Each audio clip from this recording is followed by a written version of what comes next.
한 동네에서 호영호재하던 서 씨와 미용실 원장. 이들은 서 씨가 처제 동네로 이사를 오면서 소개받아 알게 된 사이였는데요.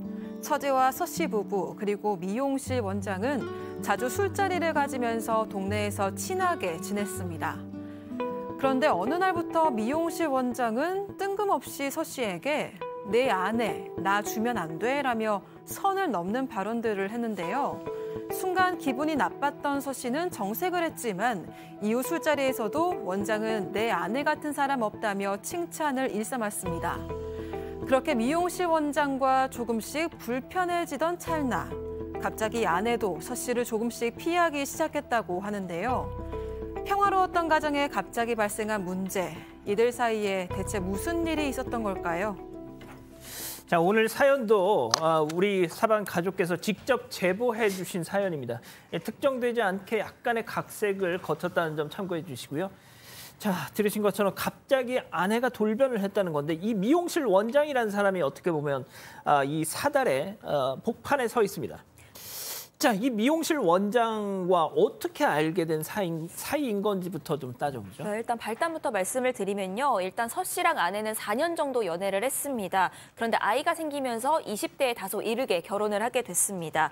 그런데 아이가 어릴 때는 삶이 좀 팍팍했다고 하는데 열심히 일을 하면서 경제적으로 여유가 생겼습니다. 그래서 이 아들이 학교에 들어갈 무렵에 이 넓은 평수로 다른 동네로 이사를 가게 됐는데 그 동네가 바로 아내의 여동생, 그러니까 이 사연자의 처제가 사는 동네였던 겁니다. 이 처제가요, 이 해당 미용실이 머리를 잘 자른다 이렇게 소개를 해줘서 일단 아내가 먼저 그 미용실에 다니기 시작을 했습니다.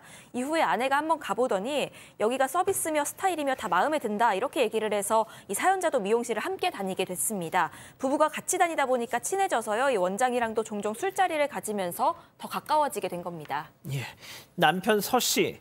이 미용실 원장하고 형님 동생 하면서 네. 호영호재 했잖아요. 자, 그런데 어느 날서부턴가 선을 많이 넘기 시작했다. 그렇죠. 말을 좀 잘하다 보니까 호영호재하면서 아주 친하게 술도 마시면서 지냈던 걸로 보입니다. 또 그러다 보니까 이 서 씨 같은 경우는 마음을 열고 가정사 얘기도 좀 했다고 해요. 어느 날 선 넘는 말을 합니다. 야, 이게 좀 충격적입니다. 그 아내 그거 나한테 주면 안 되나? 라고 얘기를 했대요. 소름 돋죠. 어디 저런 말을 합니까? 그렇지만 그냥 한마디만 하고 무슨 소리 하냐고 하고 넘어갔고요. 예. 이후에도 술자리에서 계속 당신 아내 같은 사람 없어요 라고 칭찬을 일삼았다고 합니다. 그래서 이때는 우리 아내 정말 좋게 보는 건 이 사람이 그 정도로 하고 넘어갔다고 해요. 그냥 좋은 얘기겠거니 네. 이렇게 선이겠거니 받아들였지만 뭔가 이제 냄새가 스멀스멀 올라옵니다. 자, 네. 그런데 말이죠. 아내가 남편 서 씨를 그 이후로 막 점점 거리를 두기 시작했다는 거잖아요. 네, 그렇습니다. 어느 가정 못지않게 평온하고 행복했는데 어느 날부터 이 아내가 나 자기 힘들다, 나 우울하다 이러면서 당신 나 사랑하기는 해? 당신은 그냥 돈만 벌어오는 사람 같아. 막 이렇게 얘기를 하더니 아이고. 어느 날 또 나 너무너무 우울해서 여행을 좀 혼자 갔다 오고 싶어. 그래서 무슨 결혼한 여자가 혼자 여행을 다니냐. 안 된다. 애는 어떻게 하냐. 막 이랬는데 너무 강력하게 여행을 가고 싶다고 그래서 서운했지만 그럼 가서 조금 쉬다 와. 이렇게 허락을 해줬다고 합니다.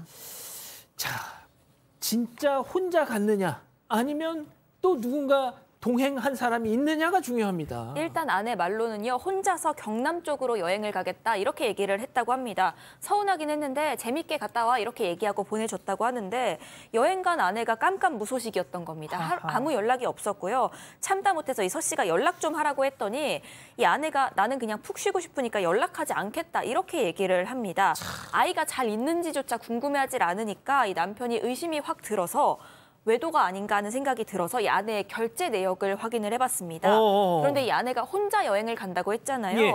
그런데 숙박비라든지 버스라든지 이런 결제 내역이 전혀 없었던 겁니다. 오히려 이 서 씨한테는 경남 지역으로 여행을 간다고 했는데 전혀 다른 지역의 편의점에서 긁은 내역만 있었습니다. 팀장님 결국 아내의 외도가 일단 대강 짐작이 되네요. 그렇습니다. 이런 정도라면 이제 짐작이 되기도 하고 슬슬 불안한 기운이 감돌기 시작하는데 근데 문제는 있습니다.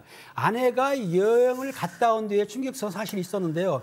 그 2천만 원 정도의 대출을 받은 거예요. 돈을. 커다란 돈이죠. 그래서 대출을 받았는데 그 돈을 어떻게 했나 하고 물어봤더니 예. 그 돈이 미용실 원장의 손으로 넘어가게 된 겁니다. 이런 상황이라고 한다면은 미리 상의도 않고 거의 2천만 원을 원장에게 보냈다는 거. 이거 정말 기운이 좀 불길하지 않습니까?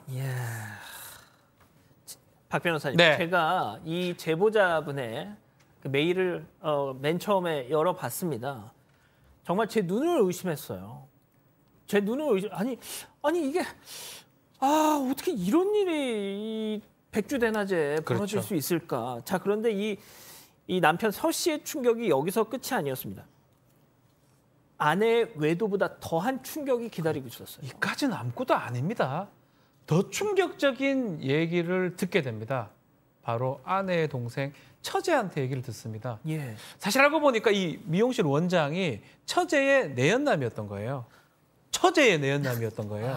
이 원장은 유부남인데 처제하고 사귀고 있었고, 특히 무슨 사업을 하면서 처제 명의로 뭐 돈을 좀 빌리면서 했는데 월급을 제대로 주지 않아 가지고 처제가 많이 힘들어하고, 그 사업은 코로나 이후로 망해버렸다고 합니다.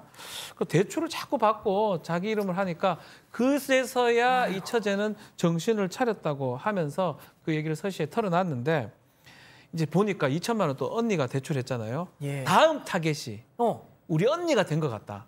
나는 첫 번째 타겟이고 다음 타겟은 우리 언니가 된 것 같다라고 하면서 그 형부한테 이제 얘기를 했고요. 이 처제는 이후 극심한 스트레스로 건강이 악화되었다고 합니다.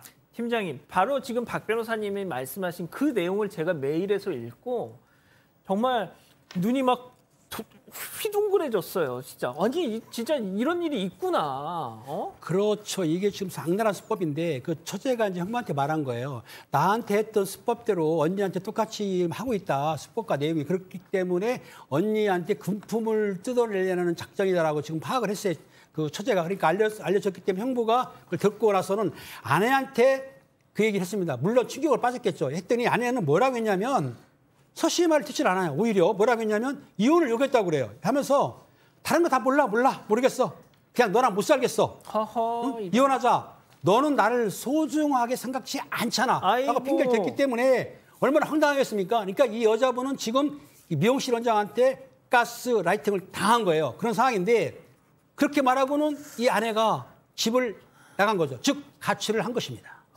아니 소장님, 보통 이런 상황이면 손이 발이 되도록 여보 미안해 나 용서해줘가 돼야 되는데 나 너랑 살기 싫어하면서 야 이혼해 하면서 자기가 나갔어요. 네, 그러니까 지금 뭐 너는 나를 소중하게 여겨주지 않잖아. 뭐 이렇게 얘기를 했다고 더군다나 하니까. 자기 여동생까지 이렇게 했는데. 네, 그러니까 지금 믿지 않고 있는 게 아닐까 아내가 이런 생각이 들어요. 그러니까 뭐 가스라이팅의 일종이긴 하지만 가스라이팅은 약간 당하려면 시간도 좀 필요한데. 예, 이 경우는 정말 명백하게 누가 봐도 사기인 것 같아요. 그래서 이 여성한테는 둘이 있을 때는 뭔가 방어막을 많이 쳐놨을 것 같아요. 너무너무 좋은 사람인 것처럼, 정말로 그 여자를 사랑하는 것처럼, 여태까지 방탕하고 잘못했던 건 이제부터는 절대 그렇지 않을 것처럼 그런 어떤 애정을 가장한 사기를 굉장히 쳐놔서 이 여성이 지금 사리 분별을 전혀 못하고 완전히 그 거짓말 넘어가 있는 게 아닐까라는 생각이 좀 듭니다. 예.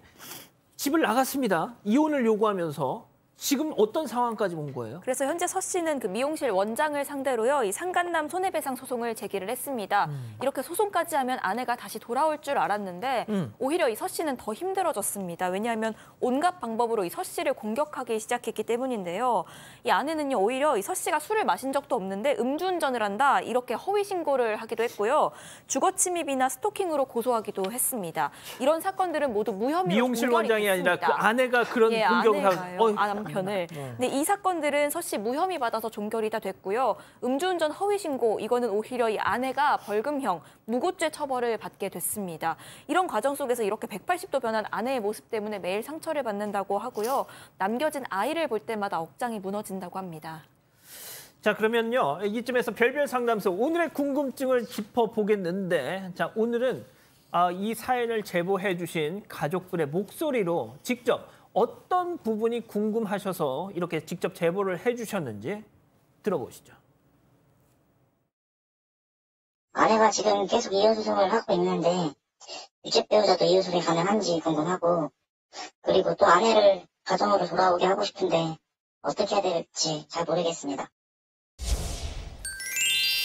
자, 이게 진짜냐라고 지금 계속 우리 가족 여러분들이 그러시는데, 예, 그렇습니다. 자, 이런 지경인데도 지금 아내를 기다리면서 돌아오게 하고 싶다고 그러십니다. 자, 근데 이게 유책 배우자 이혼 요구가 성립이, 아니, 자기가 잘못하고 자기가 나가서 또 자기가 이혼을 요구합니다. 자, 우리 민법상으로는 유책주의입니다. 파탄주의가 아니라 유책주의이기 때문에 어떤 잘못을 한 사람은 그 이혼을 청구할 수 없고요. 잘못하지 않은 사람이 잘못한 사람한테 이혼을 청구할 수 있는 게 유책주의인데, 지금은 유책주의이긴 한데 이게 만약에 파탄이 좀 이루어졌거나 아니면 또 지금 우리 상담하고 있는 서 씨 같은 경우 예를 들어서 다른 어떤 사유들이 있다 그러면 그것을 꼬투리 잡아서 계속 이혼을 청구하는 경우가 많습니다. 그래서 지금 이 얘기로는 잘못한 게 없다고 하지만 뭐라도 지금 얘기하려고 고소를 지금 하는 걸로 보이거든요. 그렇죠. 경찰에 신고해서 때린다, 뭐 한다. 그러면 그것도 유책 사유가 될 수가 있어요. 그렇기 때문에 사실은 일률적으로 정말로 우리는 완벽해야 되는데 그게 아니라면 재판이 열려서 유책하지 않음에도 불구하고 이혼이 되는 경우도 있습니다. 예. 자, 저는 말이죠. 개인적으로 이 사연을 접하고 이 서 씨 분께 이 돌아온다 한들 저는 이게 온전할 수 있을까라는 그런 생각을 저 개인적으로는 해봤는데 말이죠. 자, 팀장님부터 한 말씀씩 좀 조언을 좀 부탁드릴게요. 그렇습니다. 지금 앵커님이 말한 대로 사실은 이 결혼 생활을 지속할 수가 없습니다. 이혼하는 게 정답인데 이 남편분은 그래도 가정을 지키고 싶어 하지 않습니까? 근데 여성을 설득해야 되는 거예요. 근데 본인 힘으로는 안 됩니다. 이거를 그 심리 치료를 받게 하든지 정신과 감정을 받게 해서 치료를 해가지고 그 마음 막은 거 아까 가스라이팅을 당했던 아니 문제가 있던 간에 그걸 바꾸지 않는 한 가정은 지속될 수가 없지 않습니까? 그래서 본인이 해결하지 말고 전문가를 상담을 받아가지고 여성을 치료를 한 뒤에 가정생활을 유지해야 될 것 같습니다. 자, 소장님은 어떤 좀 솔루션을? 네, 저는 일단 이 아내는 지금 제정신이 아닌 상태, 이성은 마비돼 있다라는 생각이 들어요. 왜냐하면은 지금 객관적인 사실이 그렇고 결정적으로 자기의 동생의 내연남이었는데도 이 사실을 받아들이고 있지 않다는 건 이성적인 판단을 하고 있지 않다는 거거든요. 그게 뭐 그 남자의 거짓말에 속아 넘어가서인지 아니면 우리가 흔히 얘기하는 인지 부조화, 내가 생각한 것과 현실이 너무 이제 차이가 있으니까 이걸 받아들일 수 없는 정도의 충격인지 뭐 이런지는 모르겠습니다. 참 넓은 마음으로 그럼에도 불구하고 아내가 돌아오기를 기다리고 있는 남편인데요. 제 생각에는 어차피 이렇게 마음을 넓게 쓰실 거면 시간을 좀 흘려보낼 필요가 있으면 아내가 좀 제정신은 돌아와야 된다. 그러니까 왜냐하면 지금 스팀이 가득 차 있어서 이 폭발 직전에 그 밥솥처럼 스팀이 빠지고 나면 제정신이 돌아오면 아까 얘기하신 대로 전문가를 만나도 좋고 동생의 얘기도 들어보고 객관적인 사실 이제 이 사람이 사기를 쳤으니까 법적 처벌을 받게 될 거 아니에요. 그런 것도 좀 보고 제정신이 돌아오면 그때는 좀 본인이 뭘 잘못했는지 싹싹 빌지 않을까 싶은데 그게 아니라면 뭐 살기는 어렵죠. 좀 과했던 부분은 그런 것 같아요. 지금 무고를 하고 있거든요. 예. 음주운전했다, 뭐 때리고 있다, 스토킹하고 있다. 그런 부분은 뭔가 뭐 저는 한편으로는 또 법적 조언을 받고 있는 게 아닌가 생각도 들어요. 그래서 지금 이혼 사유가 없으니까 유책 사유를 만들기 위해서 하는 것 같기 때문에 제가 봤을 때는 어느 선을 지금 넘어간 거로 보입니다. 그렇지만 뭐 기다리면 어떻게 될지 모르겠지만 상황상을 봤을 때는 돌아올 가능성은 좀 적어 보인다 이런 생각이 듭니다. 그렇군요. 자, 우리 가족 여러분들도 지금 엄청나게 충격을 받으셨어요. 네, 일단 신인숙님은 저렇게 착한 남편이랑 자식이 있는데 제정신이 아니네요라고 하셨고요.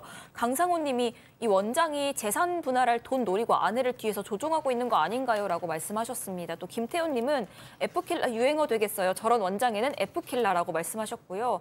미나킴님, 저놈 돈 뺄 거 다 빼고 나면 아내도 버릴 것 같은데요라고도 하셨습니다. 오늘 사연은 정말 너무너무 충격적이었습니다. 아직 안 끝났습니다. 이거 눌러주세요.